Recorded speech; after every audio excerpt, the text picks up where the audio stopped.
कृपया अपने नेत्रों को बंद कर लीजिए।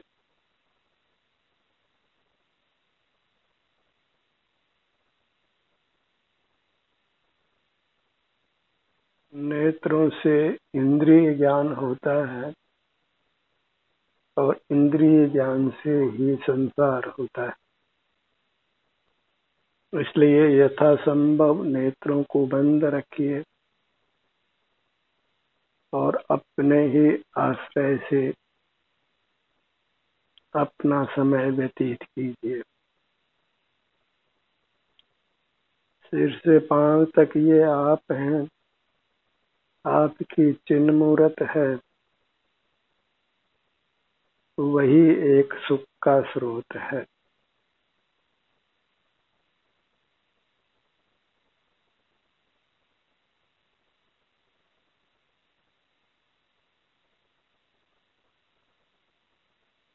पर पदार्थों को, मूर्त पदार्थों को देखना जानना शील का उल्लंघन है, व्यभिचारी वृत्ति है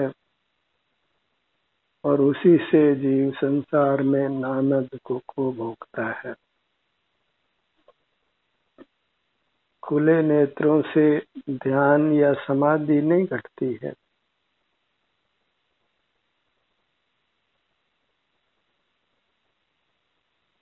नेत्रों को बंद रखिए और अपने चिन्ह मूर्त को ही अनुभव में लीजिए। जो भी सुख दुख की दशा है आपकी अपनी, उसी को भोग कर संतुष्ट रहिए।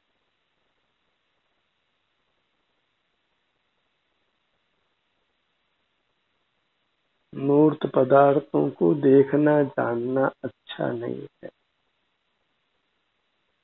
अनादि से हम मूर्त पदार्थों को ही देखते जानते आए हैं और वही एक हमारे संसार का सकल दुखों का कारण है।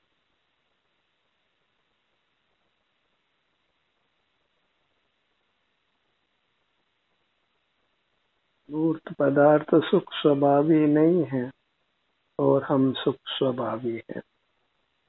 इसलिए मूर्त पदार्थों का आश्रय छोड़कर अपनी अमूर्त शरीर का ही आश्रय करिए।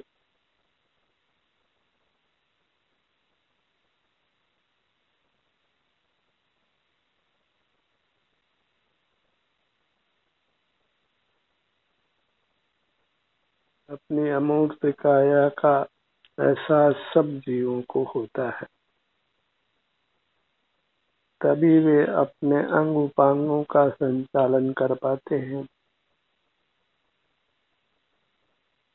पर इंद्रिय द्वार से बहिर्मुख रहने से संसार आगे बढ़ता रहता है। नाना आकस्मिक दुखों के प्रकरण उपस्थित होते हैं, कारण उपस्थित होते हैं।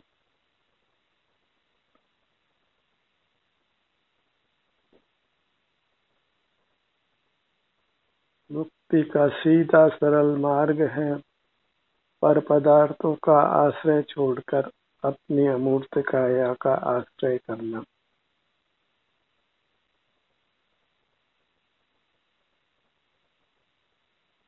स्वावलंबी बनना, परावलंबन छोड़ना।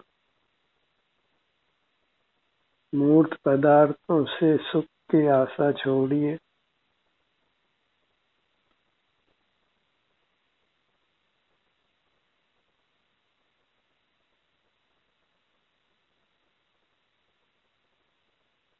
अपना ही अवलंबन करने से हम स्थायी सुख को प्राप्त करते हैं।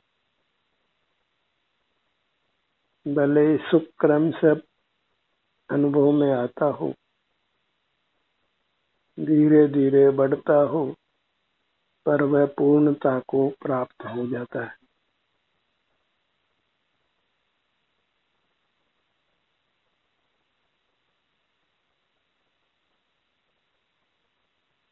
अंतर्मुख रहकर अपने शील की रक्षा करिए, धर्म की रक्षा करिए। शील ही धर्म है। शील का उल्लंघन परद्रव्यों के अवलंबन से होता है, भौतिक जगत के अवलंबन से होता है, इंद्रिय ज्ञान से होता है। जब तक इंद्रिय ज्ञान जीवित रहता है तब तक दुख जीवित रहता है, और दुख को जीवित नहीं रखना है तो फिर इंद्रिय ज्ञान का निरोध करना होगा। आज करें, अब करें या कभी नहीं करें, ये हमारा चुनाव है। इंद्रिय ज्ञान का निरोध करने की देशना भी प्राय दुर्लभ रहती है, क्योंकि सभी स्वच्छंदता से इंद्रिय ज्ञान करते हैं। कोई भी इंद्रिय ज्ञान का निरोध करता हुआ दिखाई नहीं देता।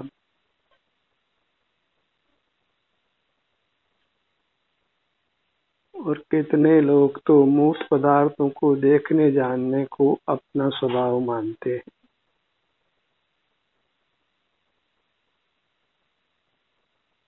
और परमात्मा को भी मूर्त पदार्थों को देखने जानने वाला प्रसिद्ध करते हैं।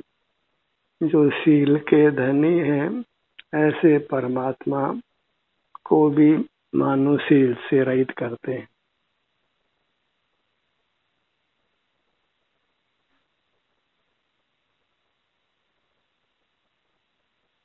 अपने सन्मुख बने रहिए। सिर से पांव तक आपकी सीमा है, आपका जीव पदार्थ है, आप हैं, और इतने से क्षेत्र का आपको अवलंबन लेना है।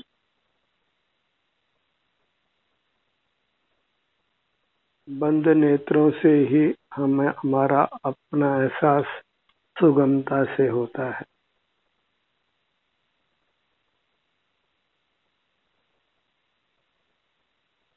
एक ही लक्ष्य बनाइए कि पंचेंद्रिय जय करना है।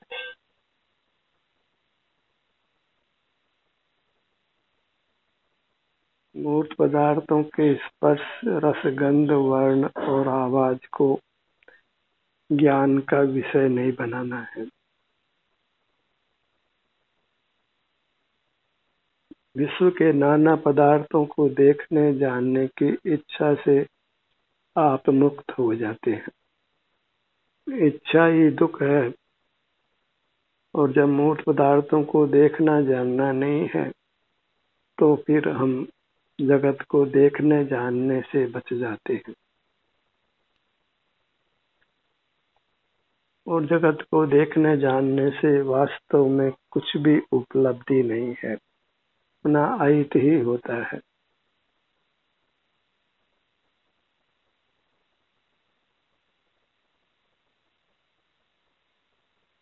जब जगत के पदार्थों को जानना देखना नहीं है तो मानो हम निर्भर हो जाते हैं, एकदम हल्के हो जाते हैं।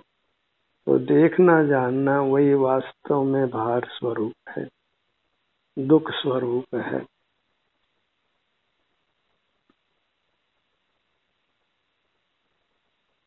जब जगत के मूर्त पदार्थों को हम देखते जानते नहीं हैं तो हमारी वृत्ति अंतरोन्मुख होती है। और जब हम अंतरोन्मुख होते हैं तो अपने उत्तम सुख को पा लेते हैं।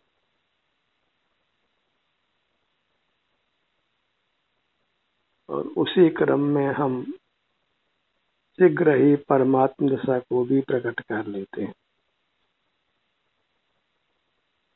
नर से नारायण होने की विधा इतनी है कि हम मूर्त पदार्थों को देखना जानना बंद करें।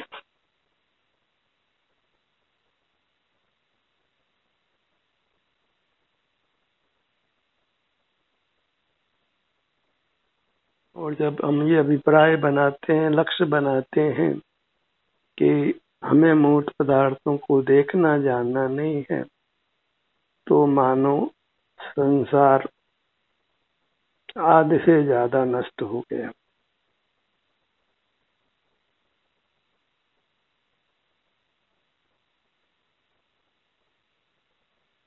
समझ के स्तर पर तो मानो मोक्ष ही हो गया, बस आचरण करना शेष रहता है और वह आचरण फिर सुगमता से हो जाता है।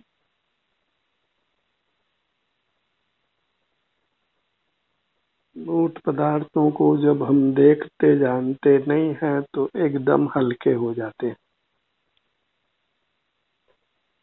एकदम उत्तम शांति को पा लेते हैं, क्योंकि सहज ही अंतरोन्मुख दशा बनती है और हम आनंद समुद्र के सन्मुख हो जाते हैं। अंतरंग में हम परमात्मा हैं और इंद्रिय ज्ञान ही हमारे परमात्मा पाने को रोकता है। जिन्होंने इंद्रिय ज्ञान को जीता है, उसका निरोध किया है, वे ही जिनेंद्र परमात्मा कहलाते हैं। वही परमात्मा का स्वरूप है।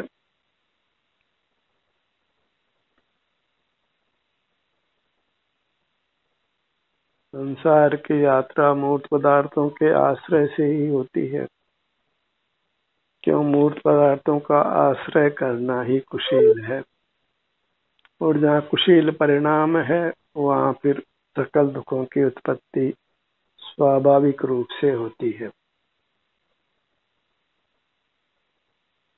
हमें शीलवान होना है या कुशील बने रहना है, यह निर्णय आपको स्वयं करना है। क्यों शील की रक्षा करने से ही सुख की प्राप्ति होती है। शील की रक्षा से जीवन मिलता है और शील का उल्लंघन करने से मरण होता है, नाना दुखों की उत्पत्ति होती है।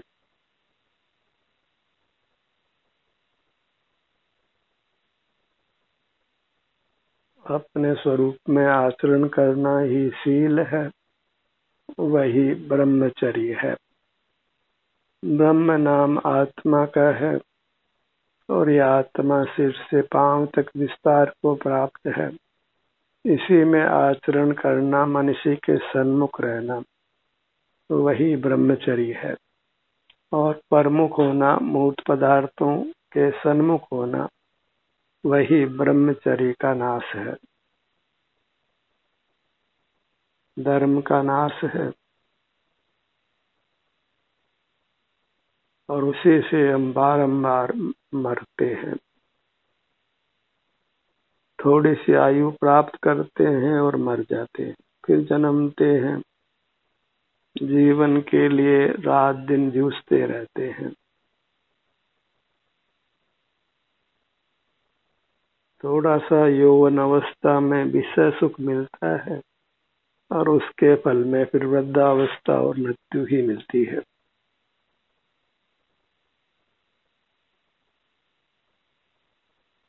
और परभव का तो कुछ पता ही नहीं है कि क्या होने वाला है। ज्ञान का अहंकार धरने वाला जीव यह जानता नहीं है कि मरने के बाद वह कहाँ जाएगा, कैसे जाएगा,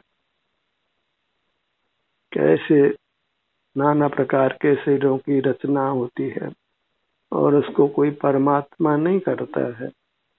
जीव के साथ बद्ध मूर्त कर्म ही नाना प्रकार के शरीर की रचना करता है। मूर्त की शक्ति को कम मत आंकिए, सारा संसार उसके द्वारा ही उत्पन्न होता है।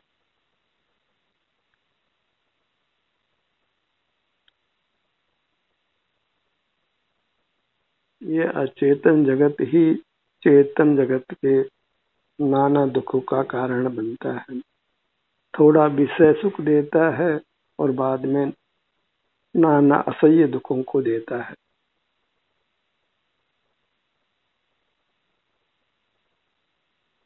थोड़ा सा विषय सुख देकर बार बार प्राण हरता है। आयु थोड़ी है और कुछ पुरुषार्थ करना है तो बस इंद्रिय ज्ञान के निरोध का पुरुषार्थ करिए, वही मोक्ष का पुरुषार्थ है। इंद्रिय ज्ञान की जितनी निंदा की जाए उतना कम है। ये अलग बात है कि हम स्वतंत्रता से इंद्रिय ज्ञान करते हैं और हमें उसमें कुछ भी दोष दिखाई नहीं देता है, और यदि दोष ही दिखाई देता तो हम कभी का उसका निरोध करके परमात्मा हो जाते।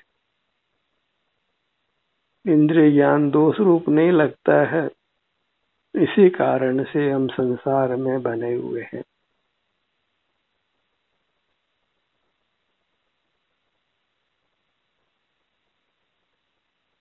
जितने भी मूर्त पदार्थ हैं उनका आश्रय करना हमारे लिए अहितकारी है।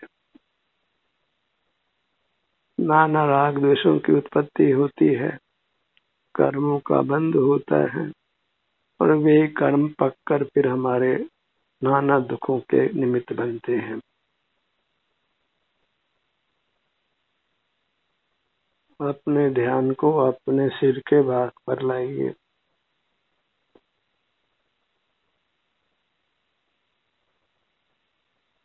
जो सिर का भाग हमारे अनुभव में आता है वह अमूर्तिक है, चेतन है, वह हमारा ही सिर का भाग है। उद्गल सिर का भाग अन्य है और जीव के सिर का भाग अन्य है। दोनों भले ही मिले हुए हैं तथापि वे दोनों अलग अलग पदार्थ हैं। जो मूर्त है वह चेतन है और जो अमूर्त है वह चेतन है। वो मूर्त है वह हमारे बंधन रूप है और बंधनों से कभी प्रेम नहीं किया जाता। मूर्त पदार्थों को हम संसार का हेतु ही नहीं मानते हैं, अपितु उनसे नाना विषय सुख पाने का प्रयत्न करते हैं। जो दुख की खान है उसी को ही अर्जित करने, उसी की रक्षा करने, उसी के भोग में हम लगे रहते हैं। सारा जीवन दुख के स्रोत को ही कमाने भोगने में लगा रहता है।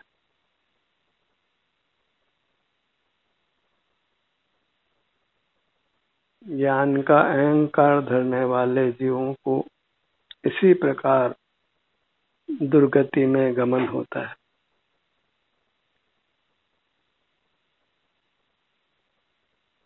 मुक्ति का पुरुषार्थ प्रारंभ करिए, भले ही धीरे धीरे करिए। बूंद बूंद करके घड़ा भर जाता है। धीरे धीरे चलती हुई गाड़ी भी गंतव्य तक कभी न कभी पहुंच जाती है। बस मूर्त पदार्थों को देखने जानने पर थोड़ा लगाम लगाइए, उसके लिए थोड़ा अपने सन्मुख रहिए। नेत्रों को बंद कर अपने शारीरिक स्वास्थ्य की स्थिति को ही अनुभव में लेने का प्रयत्न करिए। यही अपने शरीर की संभाल करना है। कहने को तो हम बड़े आसानी से कह देते हैं टेक केयर, अपनी संभाल करना, पर वह अपनी संभाल अपना एहसास करने से होती है। अपने शरीर के विभिन्न भागों से युक्त होने से होती है और उसी से हमारे शरीर के विभिन्न भाग कर्म के बंधन से रहित होकर स्वस्थ रहते हैं। उनमें सुखरूप परिणाम होता है, वे सुख का अनुभव कराते हैं।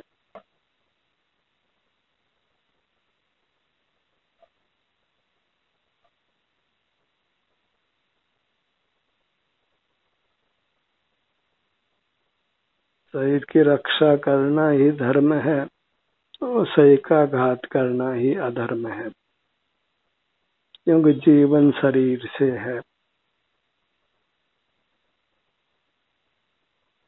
शरीर को स्वस्थ रखना इतना ही धर्म का स्वरूप है और उसके लिए हमें अपने शरीर में स्थित रहना होगा, उपस्थित रहना होगा।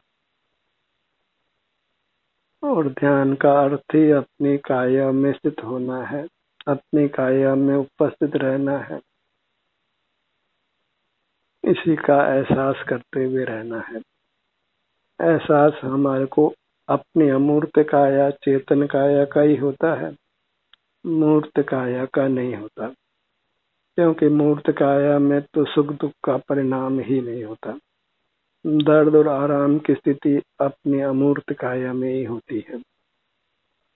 मूर्त पदार्थों में कोई सुख दुख होता हुआ नहीं देखा जाता है।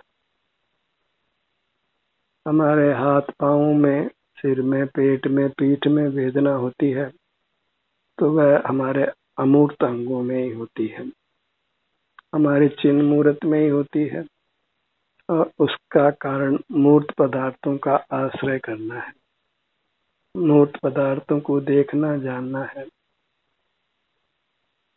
जब आवश्यक नहीं हो तो नेत्रों को बंद ही रखें और फिर बंद रखकर अपने शरीर का एहसास करें। इतना सा कर्तव्य है, इतना सा मोक्ष का मार्ग है, और इसी का अभ्यास करते करते जीव सकल दुखों से मुक्त होकर परमात्मा हो जाता है। अपने ध्यान को अपने पगतलियों पर लाइए, अपने नीचे की सीमा,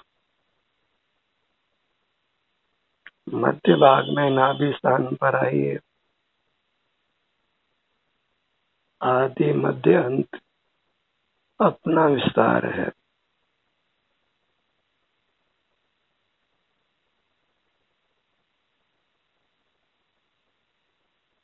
स्वपर का विवेक जगाइए। अपने अमूर्त काया वही स्वद्रव्य है, वही हम लेकर आए थे और वही हम लेकर जाएंगे। जीवन में कितने ही संबंध बने हैं, परिजनों के, मित्रों के, और कितने ही संयोग होकर उनका वियोग भी हो गया है, और फिर पुनः नए मिलने के लिए वियोग होता है। जिस मूर्त शरीर से हम जीवों को पहचानते हैं, वह मूर्त शरीर ही जब नष्ट हो जाता है तो फिर अन्य जीवों की पहचान हमेशा हमेशा के लिए गायब हो जाती है। तो अन्य जीवों की क्यों पहचान करना है जो समाप्त होने वाली है, और अपनी पहचान कभी समाप्त नहीं होती। इसलिए अपना परिचय करना ही अच्छा है। निज परिचय सुख चैन, पर परिचय दुख देन। लोक तो राग से ही राजी है, वह वीतरागता के मूल्य को समझता नहीं है, और सुख की प्राप्ति अंतर्मुख होकर वीतराग होने से होती है। अपने पूरे मुखमंडल को लक्ष्य में लीजिए।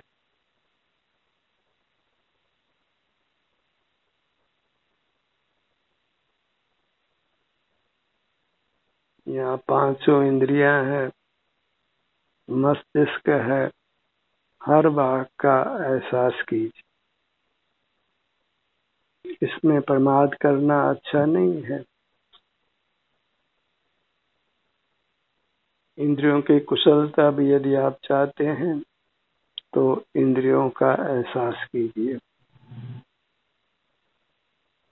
हम चाहते हैं कि हमारा हर अंग स्वस्थ रहे, सुखद रहे, और हम अपने अंगों को समय देना नहीं चाहते, और अपने अंगों पर अपना ध्यान लाकर वहाँ के स्वास्थ्य की स्थिति को एहसास करना, अनुभव करना, वही अपने अंगों का ध्यान करना है, उनकी संभाल करना है। और ये जो पुरुषार्थ करते हैं अंतर्मुख रहने का, उसका फल दीर्घकामी है। इस भाव में तो उसका लाभ मिलता ही है, पर भाव में भी उसका लाभ मिलता है। यह भाव तो हमको मिल ही चुका है। अब तो प्रश्न यह है कि मरणोपरांत हमें अच्छा भाव मिले, कीड़े मकोड़ों में, मच्छरों में जन्म नहीं लेना पड़े, तो उसकी एक ही शर्त है कि हम पर पदार्थों से विरक्त रहें और अपने में अनुरक्त रहें।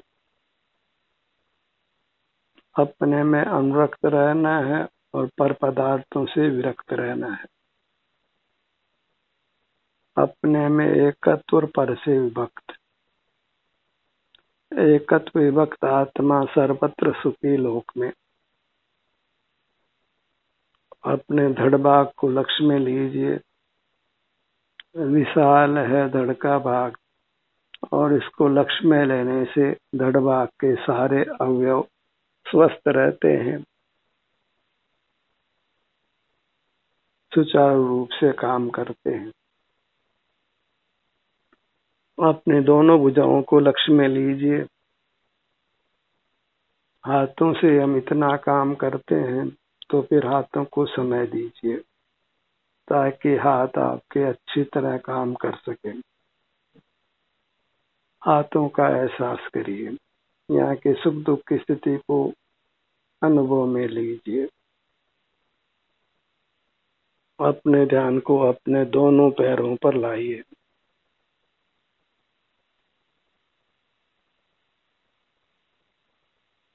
अपने चिन्ह मूर्त की महिमा ग्रहण करिए।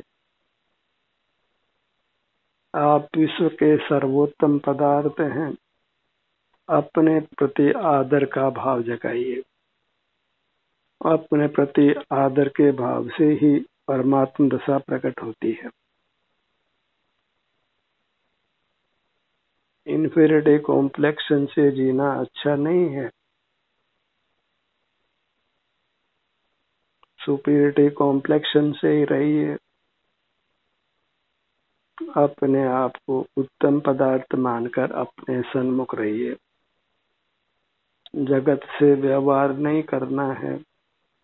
अपने अमूर्त काया के ही सुख के अनुभव से रहना है और इसी में परम शांति है, परम स्वास्थ्य है, परम सुख की प्राप्ति है। ध्यान का सत्र यही समाप्त होता है। आपकी सहभागिता के लिए धन्यवाद।